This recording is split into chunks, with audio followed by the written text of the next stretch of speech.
ओम शांति। अव्यक्त मुरली रिवाइज 5/12/69।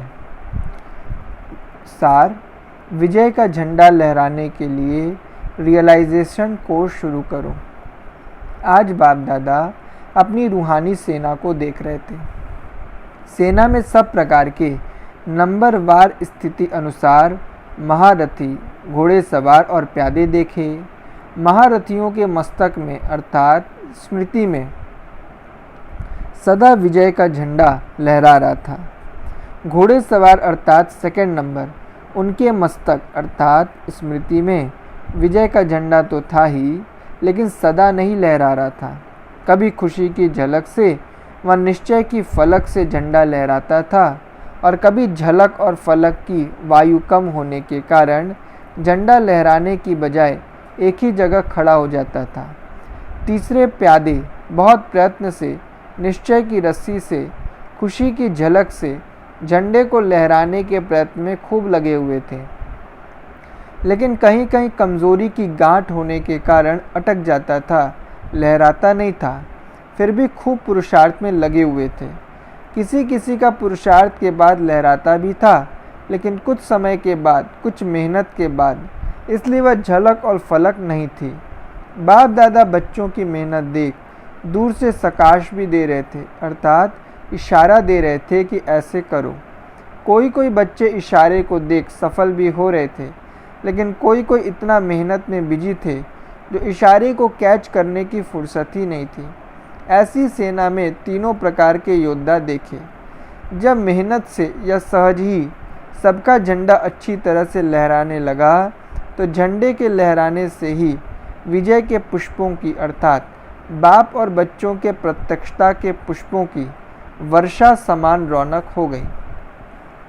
बच्चे जो मेहनत कर रहे हैं उसका बाप दादा सहज साधन सुनाते हैं।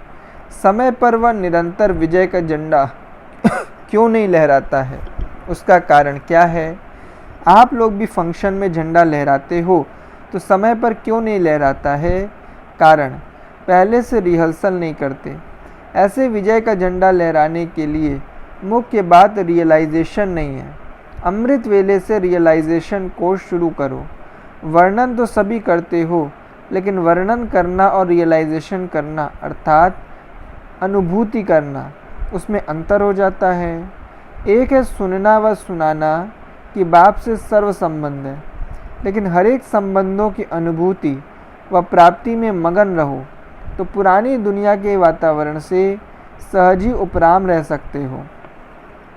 हर कार्य के समय भिन्न भिन्न संबंध का अनुभव कर सकते हो और उसी संबंध के सहयोग से निरंतर योग का अनुभव कर सकते हो।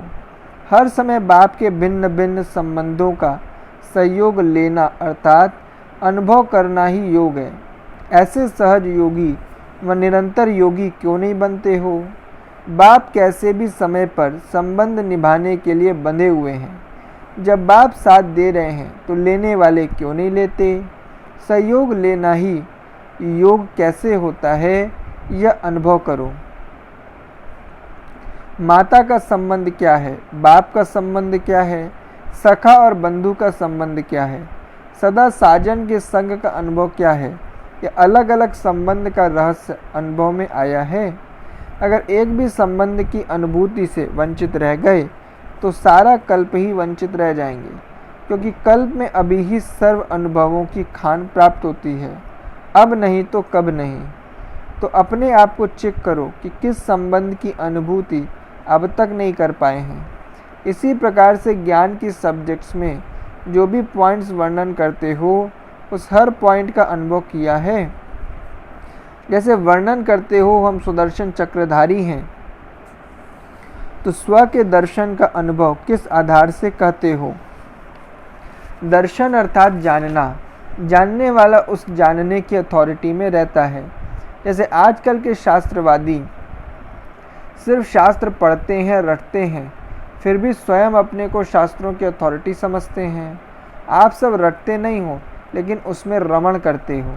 रमण करने वाला अर्थात मनन द्वारा स्वरूप में लाने वाला, ऐसा सदा ज्ञान की अथॉरिटी अर्थात सदा ज्ञान की हर पॉइंट के नशे में रहने वाला होगा। ऐसे हर ज्ञान की पॉइंट के अथॉरिटी अर्थात अनुभव के नशे में रहते हो। इसी प्रकार से जो धारणा की सब्जेक्ट में भिन्न भिन्न गुणों का वर्णन करते हो, उस हर गुण के अनुभव की अथॉरिटी हो। स्पीकर हो, श्रोता हो या अथॉरिटी हो, इसी में नंबर हो जाते हैं। महारथी अर्थात हर शब्द के अनुभव की अथॉरिटी। घोड़े सवार अर्थात सुनने सुनाने वाले ज़्यादा, अनुभव की अथॉरिटी में कम। तो सहज साधन क्या हुआ? रियलाइजेशन की कमी अर्थात अनुभवी मूर्त बनने की कमी। भक्ति और ज्ञान का विशेष अंतर ही यह है। यह वर्णन है और यह अनुभव होता है। निरंतर योगी बनने का आधार सदा सर्व संबंधों का सहयोग लो, अनुभवी बनो। समझा? अनुभव की खान को अच्छी तरह से प्राप्त करो, थोड़ा सा नहीं लेकिन सर्व प्राप्ति करो। 2-3 संबंध का, 2-3 पॉइंट का अनुभव नहीं लेकिन सर्व अनुभवी मूर्त। मास्टर ऑलमाइटी अथॉरिटी बनो तो सदा विजय का झंडा लहराता रहेगा। बाप का सर्व पर स्नेह है, महाराष्ट्र वालों से भी स्नेह है। महाराष्ट्र वाले सभी अनुभवी मूर्त बनना तो महाराष्ट्र की विशेषता सब विजयी हो जाएं। क्षत्रिय नहीं जो सदा ही मेहनत में लगे रहें लेकिन सदा विजयी। अब क्षत्रियपन के समय की समाप्ति हो गई। अगर इस समय तक भी क्षत्रिय रहेंगे तो चंद्रवंशी बन जाएंगे। अब समय है ब्राह्मण अर्थात विजयी बनने का। बहुत काल का विजयी संस्कार चाहिए, अब तो समय भी कम है। तो अब से विजयीपन के संस्कार नहीं भरेंगे तो चंद्रवंशी बन जाएंगे। इसलिए अपने भाग्य की लकीर को अभी भी परिवर्तन कर सकते हो। अच्छा, ऐसे सदा विजयी, सर्व संबंधों के अनुभवों की अथॉरिटी, ज्ञान की हर पॉइंट की अथॉरिटी, हर गुण के अनुभव की अथॉरिटी, सेवा की सब्जेक्ट में ऑलराउंडर और एवर रेडी, इस विशेषता की अथॉरिटी। ऐसे बाप समान श्रेष्ठ आत्माओं को बाप दादा का याद प्यार नमस्ते। बच्चों की तरफ से भी बाबा को नमस्ते। महाराष्ट्र जोन की पार्टियों के साथ अव्यक्त मुलाकात। निश्चय बुद्धि की मन की खुशी की आवाज़ पाना था जो पा लिया। सदा सर्व खजानों से संपन्न अर्थात अपने को मालामाल समझते हो। जैसे बाप सदा संपन्न है, ऐसे बाप समान खजानों से संपन्न हो। कोई खजाने की कमी नहीं। ऐसे मन से खुशी का आवाज़ निकलता है कि पाना था वो पा लिया। मुख का आवाज़ निरंतर का नहीं हो सकता, लेकिन मन का आवाज़ निरंतर अविनाशी है।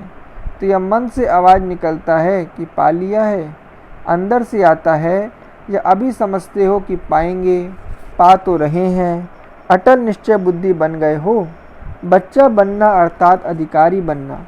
कभी भी अपने में भी संशय न हो, संपूर्ण बनेंगे या नहीं, सूर्यवंशी बनेंगे या चंद्रवंशी। सदा निश्चय बुद्धि। जैसे बाप में निश्चय है वैसे स्वयं में भी निश्चय। स्वयं में अगर कमज़ोरी का संकल्प उत्पन्न होता है तो कमज़ोरी के संस्कार बन जाएंगे। जैसे कोई एक बार भी शरीर से कमज़ोर हो जाता है, थोड़े समय में तंदुरुस्त नहीं बन सका तो कमज़ोरी के जम्स पक्के हो जाते हैं।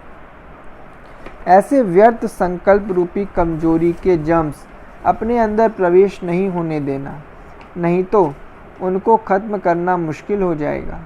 जो भी ड्रामा की सीन देखते हो, चाहे वह हलचल की सीन हो या अचल की, लेकिन दोनों में निश्चय। हलचल की सीन में भी कल्याण का अनुभव हो, ऐसा निश्चय बुद्धि।